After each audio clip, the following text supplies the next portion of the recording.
अस्सलाम वालेकुम नाज़रीन, सुहेल खान अपने नए वीलॉग के साथ आपके सामने हाजिर है।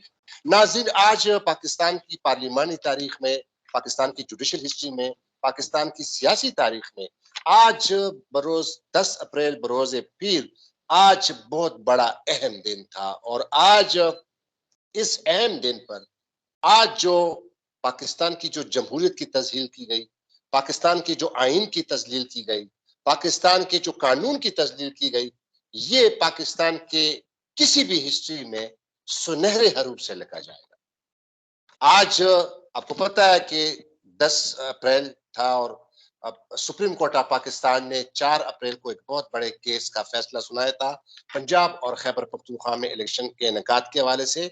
और उसमें उन्होंने हुकूमत को बाकायदा ये डायरेक्शन दी थी कि जो खैबर पख्तूनख्वा और पंजाब में जो इलेक्शन के कराने हैं उसके लिए आपने 21 अरब रुपए देने हैं। लेकिन आज उसी फैसले को गवर्नमेंट तो पहले भी सुप्रीम कोर्ट के फैसलों पर और सुप्रीम कोर्ट के जो जितने भी समातें हुई हैं उनको बड़ा तनकीद का निशाना बनाया गया, जजों की तस्लील की गई।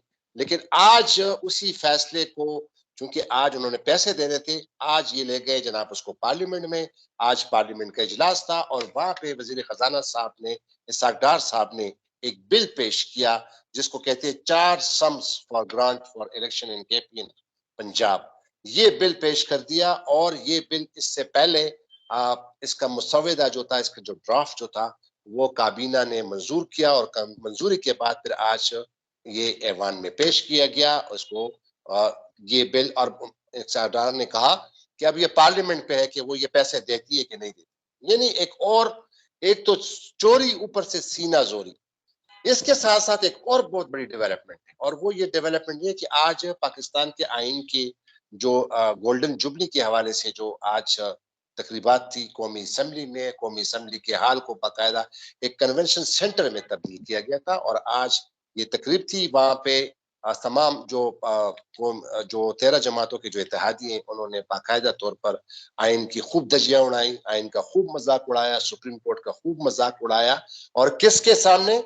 एक सीनियर तरीन जज सुप्रीम कोर्ट ऑफ पाकिस्तान के, जो कि मुस्तकबिल के चीफ जस्टिस हैं, जनाब जस्टिस काजी फाइज ईसा साहब के सामने आज ये जो आइन की और जो कानून की और जो जुडिशरी की जो उन्होंने आज तजलील की पार्लियामेंटेरियंस ने, इस पर हम बात करेंगे। मेरे साथ फखरुर रहमान सीनियर जर्नलिस्ट हैं, हम वो इस पे बात करेंगे। Fakhar, thank you very much for joining me.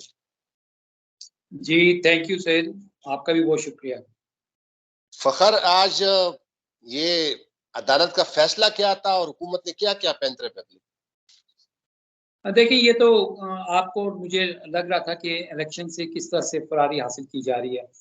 Supreme court का फैसला आया, सुप्रीम कोर्ट ने आर्टिकल 220 को इन्वोक किया, सुप्रीम कोर्ट ने आर्टिकल जो कि 224 है वो उसके हिसाब से वाज़ेह तौर पर कहा कि 90 दिन से ज़्यादा आगे नहीं जाया जा सकता केपीके और पंजाब के जो इलेक्शंस हैं उस हवाले से। लेकिन 21 अरब रुपए के हवाले से इलेक्शन कमीशन ऑफ पाकिस्तान को हिदायत जारी की गई थी कि वो हुकूमत से दे। लेकिन आज क्या किया हमारे वफाकी वज़ीर मालियात खजाना जनाब सेनेटर इसहाक डार साहब ने दुनिया को क्या पैगाम दिया। उन्होंने कहा कि जनाब फौरी तौर पे इंतखाबात कराना कौमी मुफाद में नहीं है। पूरी दुनिया पाकिस्तान में इंतखाबात होने का इंतजार कर रही है ताकि पाकिस्तान में इंतखाबात हों, पुरअमन इंतखाबात हों, पाकिस्तान में सियासी इस्तेकाम आए, माशी इस्तेकाम आए, इन्वेस्टर का कॉन्फिडेंस बहाल हो, चाहे मुल्क के अंदर हो चाहे बाहर का हो। दुनिया के आखिरी मालियाती इदारे एशियन डेवलपमेंट बैंक जैसे वो कह रहे हैं पाकिस्तान इलेक्शंस की तरफ जाए। और यहाँ हमारा मुल्क के वजीर मालियात कौमी असम्बली में खड़े होकर 21 अरब रुपए का जो मामला है वो एक कमेटी को सपोर्ट कर देते हैं और सुप्रीम कोर्ट को अलग एलानिया ये पैगाम दे रहे हैं कि आपके फैसले की कोई कदर नहीं है हमारे सामने। ये लो, हमने आपकी जो ऑर्डर है उसको हमने इस तरह से वायलेट कर दिया। अब ये टैक्स पेयर का पैसा है, वफाकी हुकूमत का इसके ऊपर कोई हक ही नहीं है। ये तो सुप्रीम कोर्ट अब कल को क्या फैसला करती है इस हवाले से, क्योंकि इलेक्शन कमीशन ने जाना है चीफ जस्टिस के पास रिपोर्ट लेकर। तो चीफ जस्टिस साहब जो हैं इसके ऊपर मजीद क्या एप्रोप्रिएट ऑर्डर करते हैं। लेकिन जिस तरह से तौहीन अदालत की जा रही है, जिस तरह से सबवर्जन ऑफ कॉन्स्टिट्यूशन हो रहा है। ये सबवर्जन ऑफ कॉन्स्टिट्यूशन है कि ऐवान के अंदर बैठे हुए चोर डाकू जो हैं वो कहते हैं कि हम आइन और कानून से बालातर हैं, we are above the law and we are above the constitution. इंतहाई अच्छा फखर, अफसोसनाक बात है। फखर फखर ये सॉरी सॉरी आपको इंटरप्ट कर रहा हूँ। ये जो आपने कहा कि चीफ जस्टिस ऑफ पाकिस्तान के हवाले से, chief justice of Pakistan justice उमताब बंदियार और उनके साथी जजेस को जब ये इलेक्शन मैटर का जब केस चल रहा था तो इसको काफी तनकीद का निशाना बनाया गया मुस्लिम लीग नून की जानिब से, और उस वक्त भी चीफ जस्टिस ऑफ पाकिस्तान ने बड़े रिस्ट्रेंट का मुजाहरा किया। कल भी जो है किसी ने बड़ा स्टेटमेंट दिया है चीफ जस्टिस को, किस्म की गालियां तक दी हैं। मैं सुबह में देख रहा था और हमारे एक जर्नलिस्ट ने उस पर बड़ा वो उसको मजम्मत भी की है कि और चीफ जस्टिस साहब को उसको नोटिस भी इस पे लेना चाहिए। अब ये आपने कह दिया कि ये आइन और कानून का मामला है, इलेक्शन का मैटर जो था ये सुप्रीम कोर्ट ऑफ पाकिस्तान ने सिर्फ और सिर्फ इसको इसलिए टेकअप किया था कि जो लोगों के बुनियादी हकूक का इसमें मामला था, इलेक्शन एक कौमी फरीजा है और जो आईनी रिक्वायरमेंट है, इसकी अगर इतनी सख्त वायलेशन होती है, कल आज पैसे नहीं मिले, अब तो कोई इम्कान नहीं है ना। इसाक डार ने तो कह दिया कि भाई पार्लियामेंट जाने और काम जाने, ये पैसे देते हैं तो ठीक है वरना ना दे तो नहीं देते, मतलब टोटल रिफ्यूजल। अब कल जब इलेक्शन कमीशन रिपोर्ट जाके जमा कराएगा, कहेगा जाहिर है कि जनाब आपका ऑर्डर था, हमें पैसे नहीं मिले। मेरे ख्याल में आप फखर भाई सिंपली फ्रैंकली मैं कह रहा हूँ, अब चीफ जस्टिस साहब को जो है ना रेस्ट्रेंट का मुजाहरा नहीं करना चाहिए। मेरे ख्याल में अब बिल्कुल टिट फॉर टैट होना चाहिए। देखें ना, सेक्रेटरी फाइनेंस जो है उनके बारे में बताया जा रहा है कि वो अमेरिका चले गए हैं, ये भी बताया जा रहा है कि वो छुट्टी पे चले गए हैं। जाहिर है वो क्यों कंटेम्प्ट का सामना करें। तो बात ये कहने की कि अब तो बात मामला जैसे आप कह रहे हैं बिल्कुल क्लियर है। चीफ जस्टिस साहब को ना सिर्फ आर्टिकल 190 इन्वोक करना चाहिए, तमाम एग्जीक्यूटिव अथॉरिटीज को, जुडिशियल अथॉरिटीज को अपनी कमांड में लें, और इसके साथ ही जो कंटेम्प्ट का मामला है उसको करके एक जरा साइड पर रख दें, क्योंकि ये जो इस वक्त इंतखाबात से भाग रहे हैं। देखें, चीफ जस्टिस ने कॉन्स्टिट्यूशन को प्रोटेक्ट करना है। उन्होंने हमने बार बार ये बात की है कि उन्होंने किसी पार्टी के खिलाफ फैसला नहीं दिया। 21 अरब रुपए और सिक्योरिटी। आर्मी चीफ ने अभी लाइन ऑफ कंट्रोल का दौरा किया, उन्होंने कहा पाकिस्तान की फौज हर किस्म के खतरे से निपटने के लिए तैयार है, दैट इंक्लूड्स दहशतगर्दी आल्सो। तो जाहिर है जो फौज में भर्ती होता है, जो पुलिस में भर्ती होता है, पैरामिलिट्री फोर्स में भर्ती होता है, वो सिक्योरिटी देने के लिए भर्ती होता है ना, उसकी ट्रेनिंग की जाती है, उसको सरकारी खजाने से पैसे मिलते हैं। तो इसके ऊपर तो इनकार नहीं कर सकते। फिर आर्टिकल 245 जो सूबों के पास भी है, उसके तहत भी सिक्योरिटी फोर्सेस को डिप्लॉय किया जा सकता है। तो ये बिल्कुल मैं आपकी बात से इत्तेफाक करता हूँ। और ये जो सोशल मीडिया के ऊपर और जिस तरह से इस वक्त 13 जमातों का टोला चीफ जस्टिस के खिलाफ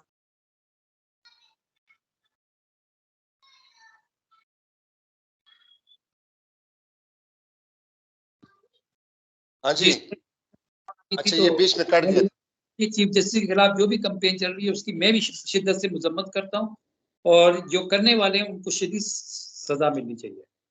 अच्छा फखर, अब आते हैं जस्टिस काजी फायज ईसा के मामले पर। आज जो उन्होंने शिरकत की इस पार्लियामेंट का जो गोल्डन जुबली के जो आज तकरीबात थी 50 गोल्डन जुबली के हवाले से, तो उन्होंने कहा था कि मुझे दावत दी गई थी और मैंने कहा था कि कोई सियासी बहस नहीं होगी, लिहाजा फिर मैं आऊंगा और मैं कानून और आइन की बातें करूंगा।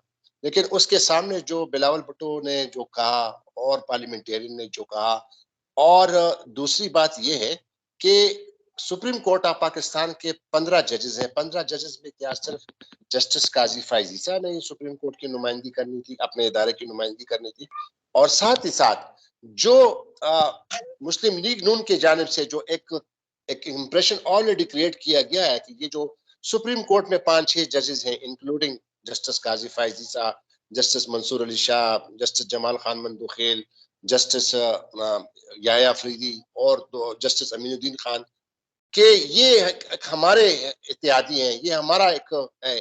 और हमारे जो सुप्रीम कोर्ट के जो दोस्त हैं, जो और रिपोर्टर्स हैं, वो तो बाकायदा उन्होंने कहा कि दो धड़े बने हुए हैं। तो क्या मुस्लिम लीग नून ने इस धड़े को जो है मुंतखब किया और जस्टिस काजी फायज ईसा को बुलाया, और उन्होंने कहा कि आज दूसरे जजेस इसलिए नहीं आए कि वो शायद मसरूफ होंगे, तो लिहाजा मैं आऊंगा। इनके पास शायद बहुत टाइम होता है, हालांकि वो भी तो बड़े मसरूफ हैं। लेकिन आप बताइएगा इस पे जरा, पस मंजर आपका क्या है, क्या कहना चाहेंगे इस पे? बड़ा इंटरेस्टिंग है। जी देखें, 50वीं गोल्डन जुबली है। पाकिस्तान का आइन 1973 में 10 अप्रैल को जो था वो बन गया था। जस्टिस काजी फाइज ईसा ने आइन और कानून के मुताबिक उन्होंने कहा कि जी वो उन्होंने तकरीर भी की और कहा कि वो आइन और कानून के ताबे हैं। काश जस्टिस काजी फाइज ईसा जो थे वो वहां से उठकर चले जाते जिस वक्त सुप्रीम कोर्ट के ऊपर या उनके ब्रदर जजेस के हवाले से कोई हर्जा सराई की जा रही थी, क्योंकि जिस आइन और कानून की वो बात करते हैं, जिसके तहत वो ये कह रहे थे, तो काश वो वहां पे बैठे लोगों को अगर ये याद कराते कि सुप्रीम कोर्ट के आइन में एक आर्टिकल 68 है जहां पे जजेस का कंडक्ट, आला अदलिया का कंडक्ट ज़ेर बहस नहीं लाया जा सकता। पार्लियामेंट के अंदर इसके ऊपर बहस नहीं की जा सकती, इसके ऊपर हर्जा सराई नहीं की जा सकती। काश वो ये भी बताते कि आर्टिकल 204 भी है तोहीन अदालत। काश वो ये भी बताते कि आर्टिकल 175, 176 अदलिया की खुद मुख्तारी और आज़ादी की बात करता है। तो वो ये भी बताते कि आइन जो है वो सब ने उसको प्रोटेक्ट करने का हलफ उठाया हुआ है। अगर मौजूदा चीफ जस्टिस और चंद जजेस मिलकर कोई फैसला दे रहे हैं आइन के मुताबिक इलेक्शन कराने का, तो उसको पॉलिटिसाइज करने का कोई जवाब नहीं बनता। लेकिन उन्होंने वहां पे वो बैठे रहे। अगर उनको यकीन, वो कहते हैं कि उनको बताया गया था, यकीन दहानी कराई गई थी कि यहाँ पे कोई सियासी बयानबाजी नहीं होगी, लेकिन सियासी वैसे बयानबाजी हुई। वैसे मैं होता वैसे तो मैं वहां से उठ नहीं के चला नहीं जाता। नहीं नहीं फखर भाई, ये तो कोई इस सवाल का कोई तुक ही नहीं बनता कि वहां सियासी पार्लियामेंट है, वो वहां कौन बैठते हैं? वहां कोई लोहार बैठते हैं या कोई खिलाड़ी बैठते हैं, सियासतदान बैठते हैं? वहां तो सियासी बहस होगी। चले जैसे भी है। लेकिन आपको ये बताता चलूं कि जो शाह महमूद लेकिन कुरैशी साहब है, शाह महमूद कुरैशी साहब जो है, जो सीनियर रहनुमा है पाकिस्तान तहरीक इंसाफ का, उन्होंने कहा है कि जस्टिस काजी फाइज ईसा को ये जो पीडीएम की जमात है अपने साथ बिठाकर ऐवान में उन्होंने अदलिया की तजलील की है। ये शाह महमूद कुरैशी ने आज एक टीवी को इंटरव्यू देते जी उसने कहा बिल्कुल कि सही कह रहे हैं आप। उनको नहीं देखें जाना ना चाहिए जरा था।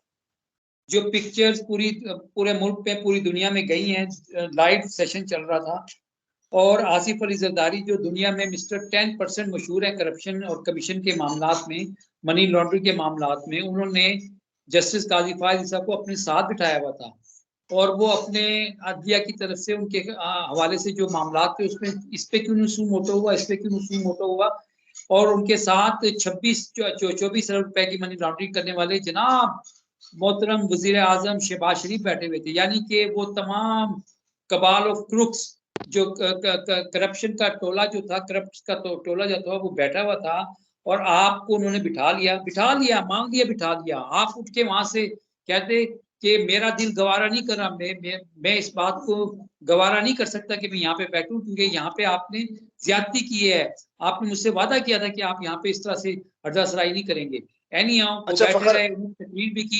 एक चीज मैं लास्टली ये कहूंगा कि जब उन्होंने टाइम कहा कि ज्यादा कल हो को गया, आप टाइम उसको, ज्यादा हो गया हमारा, 13 मिनट बस से ज्यादा हो गए।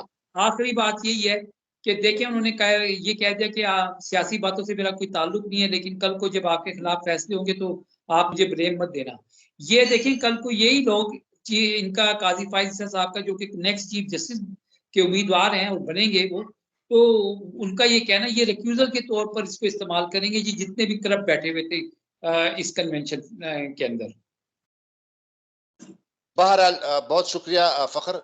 बहरहाल नाज़रीन, अब हमने ये देखना है कि आज का जो तारीखी दिन था, और अब देखना ये है कि हुकूमत की ये हटधर्मी या हुकूमत की ये जो जिद और अना पर तुली हुई है, अब सुप्रीम कोर्ट ऑफ पाकिस्तान इसका क्या नोटिस लेती है। सुप्रीम कोर्ट ने जो 4 अप्रैल को जो फैसला जारी किया था उसको मनवन इसको इम्प्लीमेंट कराने के लिए क्या इकदाम करती है। एक और वीडियो में दोबारा आपके सामने हाजिर होगा, तब तक के लिए इजाजत दीजिए। खुदा हाफिज। पाकिस्तान जिंदाबाद।